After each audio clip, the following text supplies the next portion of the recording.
Kami dari kelompok 9 Eksekutif PTKE, perkenalkan nama saya Gentala Dikasa dari Teknik Geologi. Nama saya Hanif Fadilah Halim dari Prodi Teknik Penambangan 19.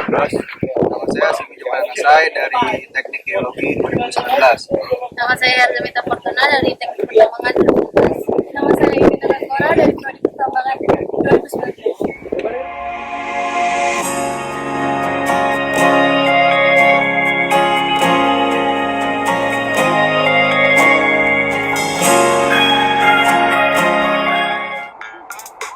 Museum Geologi merupakan tempat sejarah penyelidikan geologi di Indonesia sejak tahun 1856. Museum Geologi bertempat di Jalan Diponegoro, Bandung.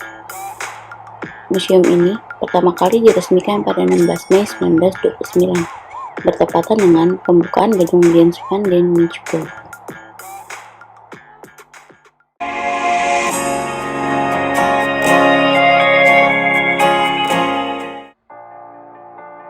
Ruang Geologi Indonesia.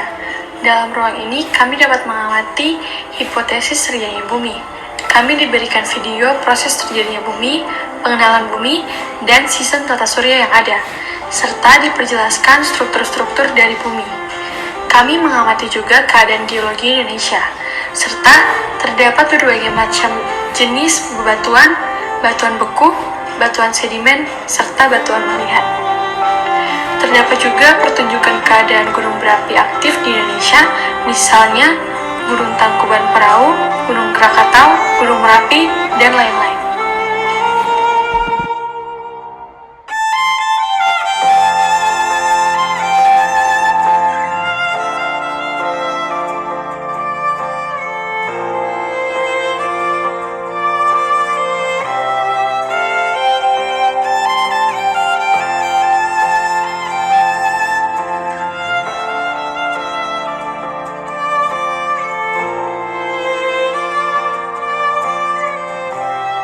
Emas tertua di Indonesia itu berada di Lebong, Bengkulu. Nah, perusahaan ini itu namanya Minbo Mancapi Rejang Lebong dan Minbo Mancapi Simau. Nah, perusahaan ini berdiri pada 1890. Di perusahaan ini menghasilkan 659 kilo emas dan 3.859 kg perak. Dan perusahaan ini juga menghasilkan 1.111 kg emas dan 8.836 perak. Setidaknya perusahaan ini tuh pernah meraup sebesar 130 ton emas selama produksi kurang lebih dari setengah abad. Jadi tambang batu bara tertua di Indonesia itu ada dua, salah satunya di Pengaron, Kalimantan Selatan. Aktivitas di pertambangan batu bara ini dimulai pada abad 19, dilakukan oleh perusahaan orang Kasal. Orang Kasal merupakan tambang batu bara tertua yang diusahakan oleh pemerintah Hindia Belanda. Tambang ini berada di Desa Pengaron. Diresmikan tanggal 28 September 1849 oleh Jenderal Cuset. Terus yang kedua ada Ombilin di Sumatera Barat. Pada periode yang sama, eksploitasi batu bara di Ombilin, Sawalunto, Padang, Sumatera Barat. Perusahaan pertambangan batu bara ini dimulai sejak tahun 1891 pada masa pemerintahan kolonial Belanda.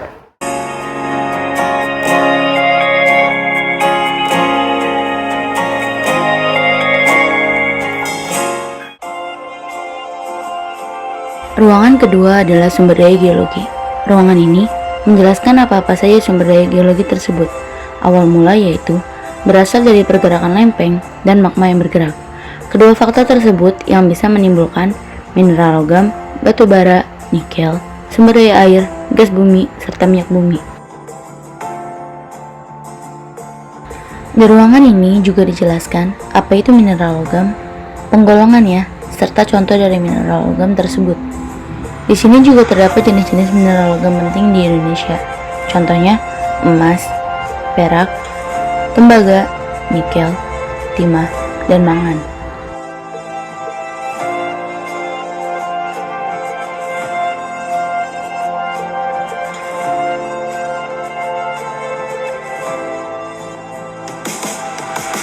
Selain penjelasan dan contoh-contoh dari mineral logam, ada juga penjelasan singkat serta contoh-contoh dari berbagai macam sumber daya geologi lainnya, seperti mineral non-logam, batu mulia, minyak dan gas bumi, batu bara, serta sumber daya air.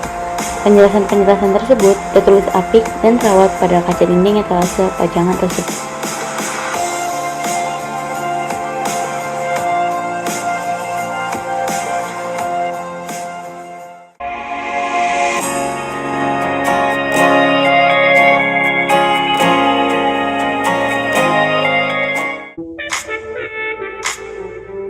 Ruangan ketiga adalah manfaat dan bencana geologi.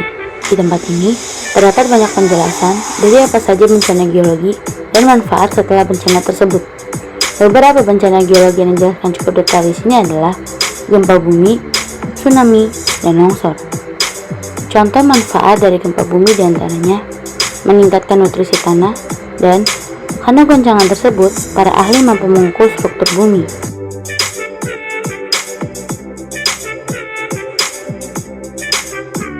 Selain penjelasan-penjelasan pada dinding kaca pajangan, ada juga simulator terjadinya gempa, yang kekuatannya bisa diubah-ubah dari 0, sekian skala liter hingga 4 atau 5 skala liter.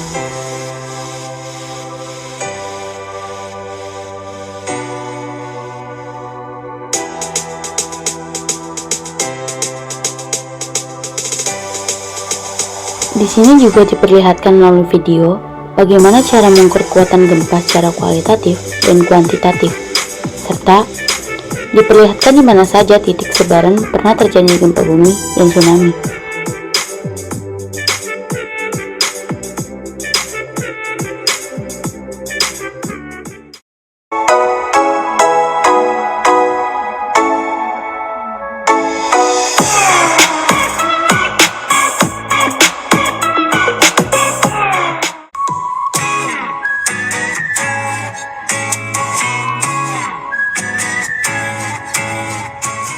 Setelah kami mengunjungi Museum Geologi, kami langsung menuju situs geologi lainnya, yaitu Stone Garden. Stone Garden ini tidak jauh dari Museum Geologi, hanya 49 menit menggunakan kendaraan bus. Lebih tepatnya, Stone Garden ini berada di Desa Gunung Masigit, Cipatat, Bandung Barat, Jawa Barat. Ini terbentuk sejak zaman Oligosen sampai Miosen sekitar 20-30 juta tahun yang lalu. Stone Garden ini memiliki kurang lebih ketinggian 907 meter di atas permukaan laut. Sebagian besar batuan pada lokasi ini adalah batu gamping, yang dimana kita ketahui bahwa jika kita sudah menemukan batu gamping, jadi dulu ini adalah kawasan laut rendah. Gamping ini adalah termasuk batu sedimen yang mengandung mineral karbonat. Mineral karbonat adalah mineral CO3 dan satu atau lebih kation Ca, Mg, Fe, dan Mn. Pada umumnya mineral karbonat adalah kalsit dan dolomit.